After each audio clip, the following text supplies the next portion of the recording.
It was recently International Podcast Day, and I took the time to go through, probably for the first time ever in the whole existence of Bamby Media, kind of what we've achieved in that period. It's not all the things that we've achieved, but it's certainly some of the more momentous occasions, some of the milestones that we've been able to achieve. And I wanted to share them with you here because I felt like this might be inspiration for other people that have podcasting agencies, that are starting their podcasting journey, that are business owners, that are trying to create podcast networks, anyone that's really starting out, to kind of maybe give you that little bit of, oh yes, okay, cool, she did it, so I can also do it. So I'm going to take you back to the beginning, why Bamby Media even began in the first place.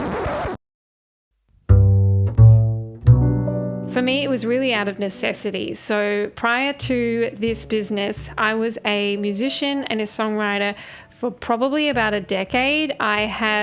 Music really was the only thing that I ever wanted to do. I have been a singer since I was tiny. I did musicals. I did lots of singing at Stedfords. Just singing, you know, and then I started to get into songwriting, and I loved to songwrite, and I started writing songs and loved every second of it.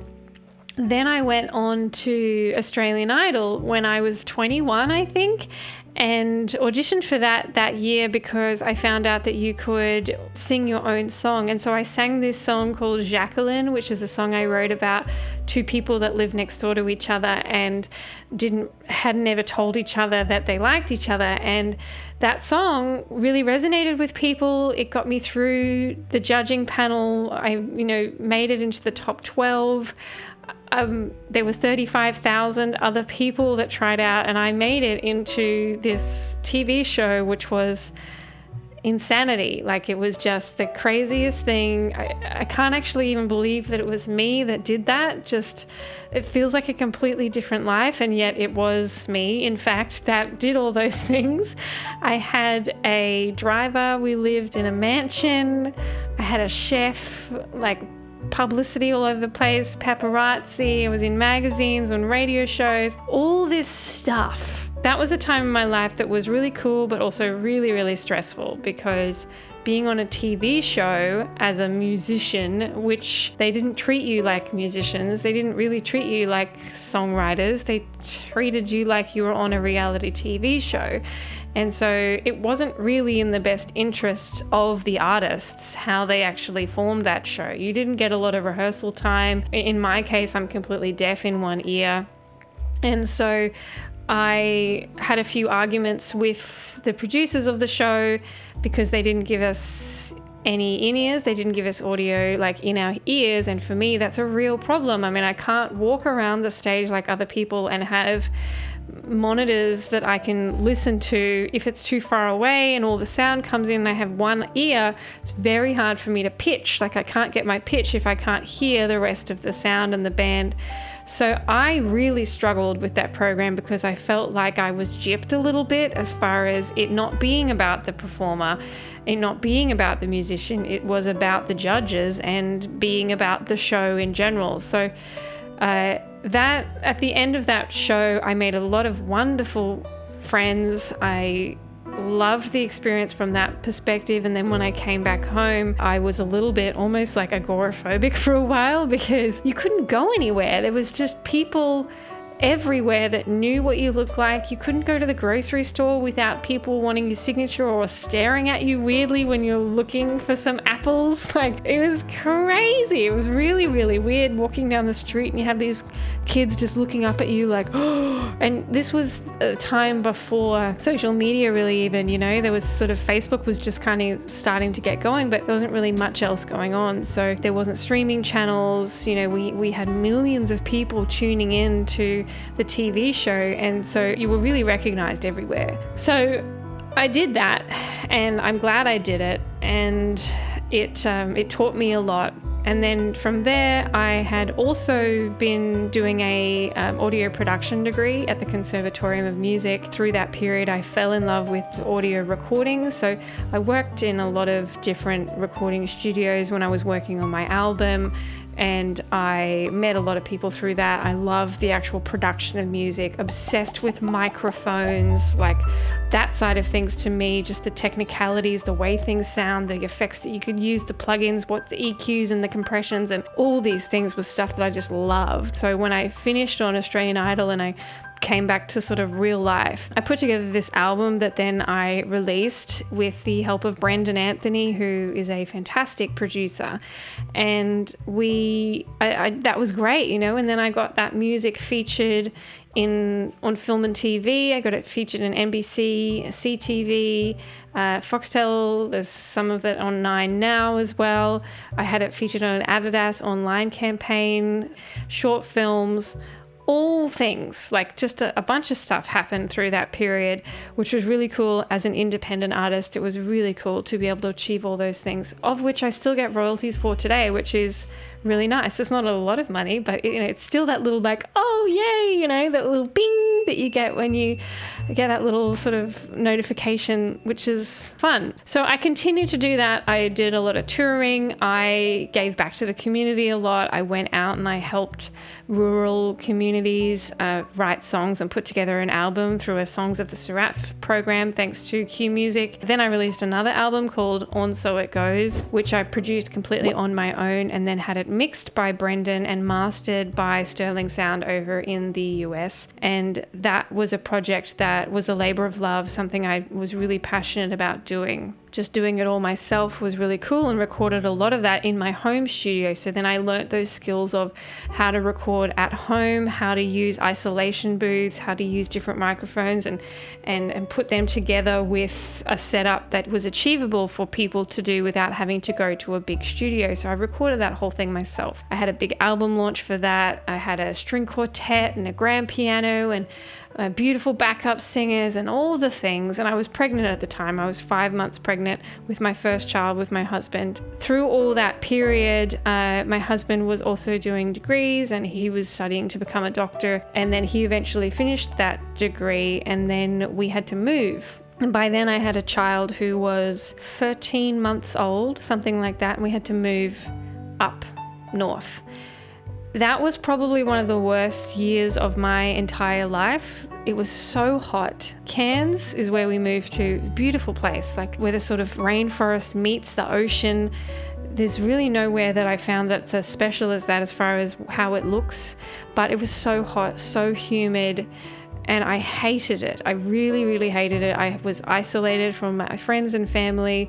There was no one up there that I knew, and my husband was a doctor by this point, so he was an intern. He was never around, and I was with this child. I was with a baby at that point, and this was all new to me, and my mental health really suffered through that period. I got very anxious, very stressed, all things I'd never really had before. Had this sense of like no identity, or not no identity, but not having any time to do anything for myself anymore. And then I started to think more long term at that point. How was my life going to go? Like, how was this going to work with a child and potentially wanting to have another one, and then also be a touring musician? Like, it just, that to me does not make sense. And with my husband being a doctor as well, like, who's going to look after these children? How is this going to work? And it really made me start to think about, well, where do I want my life to actually go, and how do I want my family unit to exist amongst the things that we also want to achieve? And to me, having a family and being there for them was a massive deal. I grew up with a very supportive family.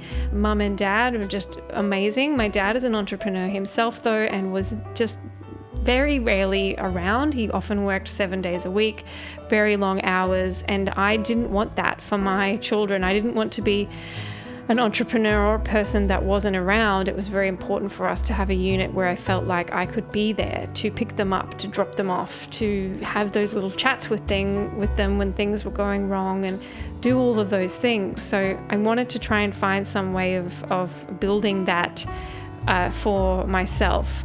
So then I started to think about, how could I make this happen? What could I do that wasn't like or being a musician, but it was kind of adjacent to that field.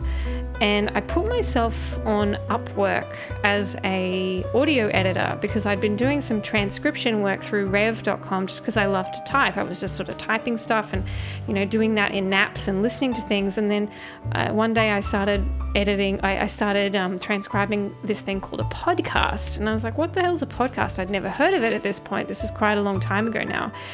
And when I listened to it, the more I was like, wow, this is really cool. Like I could totally do this, because it's audio editing, which is something I'm very skilled at already from my production degree. It's also crafting a story, it's storytelling, it's using voice, it's audio adjacent. This seems like it would be perfect. So I put myself out there on Upwork as a freelancer and started getting audio editing jobs for podcasts. And this was probably 10 years ago now, I started to do that. And I got this job with this client over in the US, which completely changed my life, the trajectory of it all at this point, because it was one of these projects where it was already quite high profile, I suppose. The people that were on the show were quite well known in the US. I could help craft the story. I could help create emotion by using sound effects, Foley, music. And it was this beautiful integration of all the skills I already had. When people talk about this unfair advantage, I absolutely stepped into the podcasting space with the unfair advantage of already knowing how to craft a story and how to pull emotion out of people. So I started working with them, and it was just one of the best things that I've ever done in my life. And then as time went on, I completely fell in love with it as a format, and I just started getting more and more work, and I started getting referrals, and I started getting more people interested in what I was doing on Upwork. I became top rated on Upwork just as a freelancer, just working with a bunch of people doing a whole bunch of audio editing work and more podcasts. And it just grew and grew and grew. And then through this period, I was just working naps, like when my child was napping, and nights. So I was working a lot, but when she was asleep. And so this kept going and kept going and kept going. And then my husband was a doctor by then as well. And then we had our second child, and the business was really starting to take off even more. I had employed my first employee by then as well, and it would really grown quite a lot. I'd already had my Bamby Media logo. Everything was sort of trugging along there, but still working just nights. But also I was now able to work 2 times a week in full days because we'd moved back to where we are based, and my mother was able to take the reins on caring for the children a couple of times a week, which was just insane. Like just the help that I received then, how my mental health improved, having a village around me, all of those things made a massive difference to me being able to run my business. And then kind of a curveball hit us where my husband came to me one day, and he had been a doctor for quite a few years by then, and he said, I can't do this anymore. I don't want to be a doctor. I don't want to have the life where I'm never around and I'm continually having to study for more and more exams. And he was very far along at this point, but it wasn't a surprise to me that he didn't want to do it anymore, because it never felt like, me knowing him, that it was something that really lit him up. He was always my roadie as a musician. He did my photography, a lot of my graphic work as well, very creative, a guitarist as well, all sort of that stuff. And so when he said, I don't want to be a doctor anymore, it was kind of like a relief in a way too, where I just went, oh man, good. Make some decisions for yourself that are just for you, And so I said, fine, that's good, just stop and we'll figure it out. And then that was also through the period where COVID was just about to hit. So he got out just at the time when he would have then potentially been extremely busy as a doctor.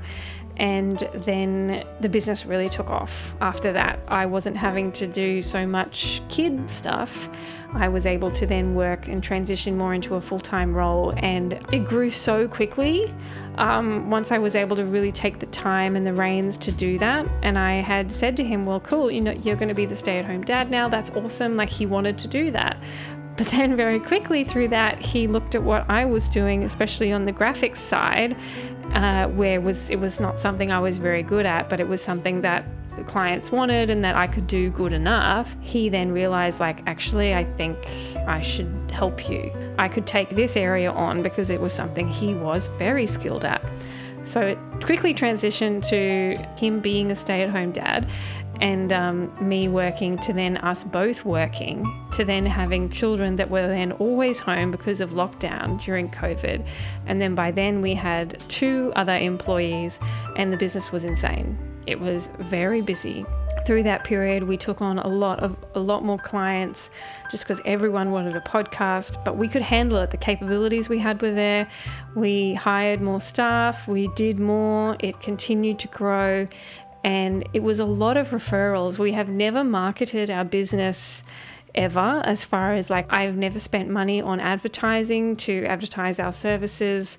It's really just word of mouth and referrals up till that point. And even today, the only thing I do is the YouTube channel to help grow our business in a way that, you know, draws people into our world and we see how we can help. But so all that through all that period, it was just referral, which is a testament to the strength of us as a business as far as the work, the quality of the work that we did. And I think that's the most important thing, is to make sure that whatever you're doing as a business owner, as long as the quality of your work and the service that you provide is of a very high standard, then you will get referrals. You absolutely will. I can't see a way where you wouldn't. People will want to refer you because you're doing a good job. And so that continued to be the way we grew. We've hired more staff and we've continued to grow from there. And now, being almost a decade into this business and then reflecting on this through the International Podcast Day, there were a few things that I looked at that actually blew my mind as to how we are where we are. From where I started in 2015 with a logo that I designed myself, which I was so excited for because it was a logo, even though it wasn't very good and it was very generic, to then getting to a point where I could commission one of our friends, an artist and illustrator who also came and worked for Bamby Media as well, to create the logo that you see today. That was a huge step to me. That was one of the biggest steps, where I then went, I want a logo that represents us as a business. So when that happened, that was a really, really big deal. And then over the past decade, when I looked at how many clients we've worked with, so even though today we work with probably on a weekly basis, we're probably sitting around 35 to 40 podcasts that we produce every week. Overall, in the last decade, we've worked with more like 270 or maybe close to 300 clients, which is just a phenomenal amount of people when you think about that, and businesses that we've helped serve and launch podcasts for and grow and, you know, run tutorials for and masterclasses and consults and all that. So that to me is huge, that we've worked with that many people and that I started this whole thing. Like, that's crazy to me. That's really, really cool. We've also tried to collate how many downloads have been received from our clients, and these are only the clients that we work on. Like, these aren't clients that we just did a consult for or we did a one-off thing for. These are clients that we worked on for oftentimes a long period of time, if we're not still working with them today, and it's based on how much they generated during our time together, not what they've done sort of since. And we worked it out to be about 13 million downloads in that period. 13 million is a massive number. And I know the biggest podcasts in the world get a lot more downloads than that, but we're working with niche podcasts in niche industries that serve mostly kind of B2B. And to get that many downloads just is great. Like, I'm just yay, to all of them for being able to achieve those numbers. Now, with the roster we work with currently, we probably sit around 110 to 140,000 downloads-ish a month on the roster that we have, which are just, again, huge numbers for niche podcasts, very tailored audiences, very engaged audiences. And I love serving that independent B2B field, although I do love working with the larger brands, and we have certainly done that before as well. I do really love that, but I also appreciate that a lot of the podcasting industry industry is built on, that smaller niche with those smaller downloads as well. And now we have a team of 5. During the busy periods, we have, up to 8 or 9 staff depending. But right now we're sitting at a staff level of 5, and we can support a lot of podcasters through that period.